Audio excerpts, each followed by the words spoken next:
ఒక అడవిలో ఓ తెలివి తక్కువ తోడేలు ఉండేది. అది ఎప్పుడు గుంపుతో కాకుండా ఒంటరిగా తిరుగుతూ ఉండేది. దాంతో తిండి దొరక్క పస్తులుండేది. ఒకరోజు దానికో తల్లి మేక రెండు పిల్లలు కనిపించాయి. పరుగున వెళ్ళి మేకతో, ఇక మీకు నూకలు చెల్లిపోయాయి. ముందు నీ పిల్లలను తిని ఆ తర్వాత నీ సంగతి చూస్తా అంది. మేక ఆలోచించి, నిన్ను ఆపగలిగే బలం మాకెక్కడిది? చచ్చే ముందు ఒకసారి ప్రార్థన చేసుకుంటాం అని అడిగింది. సరే అంది తోడేలు.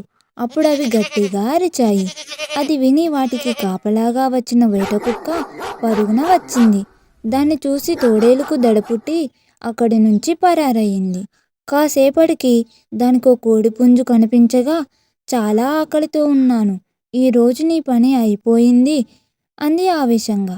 అలాగా, అయితే నన్ను తిని నీ ఆకలి బాధ తీర్చుకో, కానీ నన్నొక్కసారి కూయని అని అడిగింది కోడిపుంజు.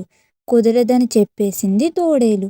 నా మీద నీకు నమ్మకం లేకపోతే నా తోకను నీ నోటితో గట్టిగా పట్టుకో అంది కోడిపుంజు.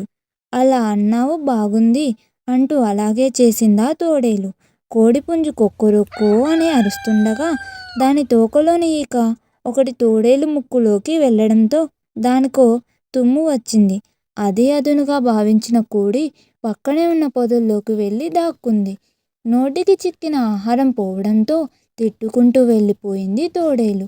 కొద్ది దూరంలో దానికి కనిపించిన ఓ గొర్రె దగ్గరికెళ్ళి, నేను నిన్ను ఎలా తినేస్తానో తెలుసా, చర్మం కొమ్ములతో సహా అంది.